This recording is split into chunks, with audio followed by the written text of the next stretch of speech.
Strings of Malice, Book 1. Snowflake in an Alley. An old Mother Nonsense story. Chapter 21. Silent Gifts. Waydell 13th Doram. Full Moon. The final straw came one morning mass, when the goddess announced that she was in the mood for a ball come the next full moon. The full moon was to be that very night. A very palpable sense of fear swept through her flock, until she had smiled at them all sweetly and raised her hands for silence. Everyone was being given the day off from their regular tasks as, naturally, they were all to be invited. Their single assignment, for the time leading up to the event, was to make up themselves lovely, so they may look their best when the goddess's noble guests arrived. She spoke of the glorious galas of old, and it was high time her thorns were rewarded for all their steadfast work. It would have been sweet if the woman had inscripted her artists to step forward and request that a few volunteers may be needed to direct the workers the goddess had hired in from Valores. Every thorn stepped forward at once. The white rose had laughed happily and beamed that many hands made light work after all. She gave them a few words of praise before she sent them all on their way, with excited smiles, feverish expectations, and eager anticipation. Irinka was not sure what to do with herself. With the routine thrown off, she had hidden herself away in her room. Usually the temple was near empty until Mass, but now she couldn't go 2 steps without one of the thorns coming up to her and excitedly asking her if she thought the lace they had found was sufficiently lovely, or if she had heard about any of the nobles who might be in attendance, as though it were a given that she would know these things. Many hours later, her hidden sanctuary was invaded by a thin-faced, golden-haired thorn. A woman had done herself up in finery that Irinka couldn't begin to hazard a guess as to where it had come from. She stood before the girl with a disapproving scowl and gloved arms folded indignantly across her chest. There had been rumors running about that the girl had refused to accept her invitation on account of having nothing to wear and not knowing how to dance. Irinka had no idea where the rumor had come from, but it was as good as any, so declared it to be true.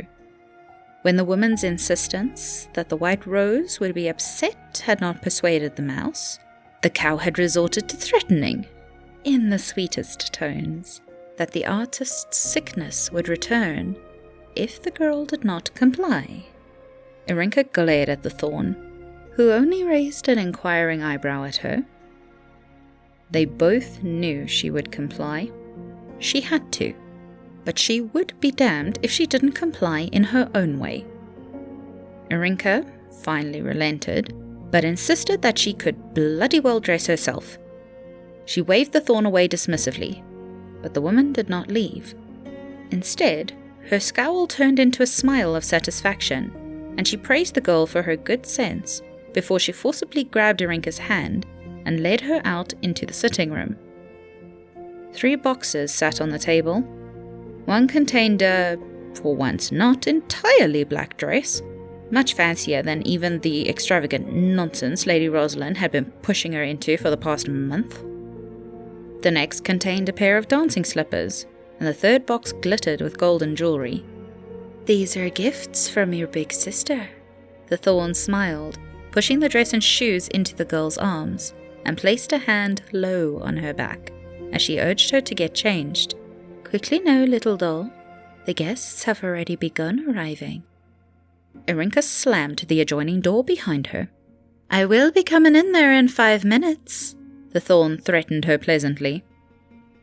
Irinka defiantly hid the slippers under her bed and instead slipped on her boots, into which she also slipped her dagger. The dress was long enough that no one would know the difference anyway. She made her way out just in time for the thorn to not have to walk in on her, though the woman had immediately pushed her back into the room. She forcefully sat Irinka and the third box down in front of a vanity, happily chatting about the grand carriages that had begun arriving only half an hour ago while she did up the girl's hair. She snapped a golden choker around Irinka's neck and tutted and tightened the ties in the girl's dress. Irinka squirmed uncomfortably and sucked in air to make herself as big as she could. The woman pulled the cords tighter in threat, and the girl stilled. The thorn urged Irinka up and straightened out every snowy ruffle and inky pleat with practiced efficiency before she clipped sparkling bracelets onto the girl's wrists. It was not lost on Irinka just how much like manacles they felt. As she was finally deemed acceptable and escorted out, Irinka thought she would have preferred prison cuffs. At least she could slip out of those.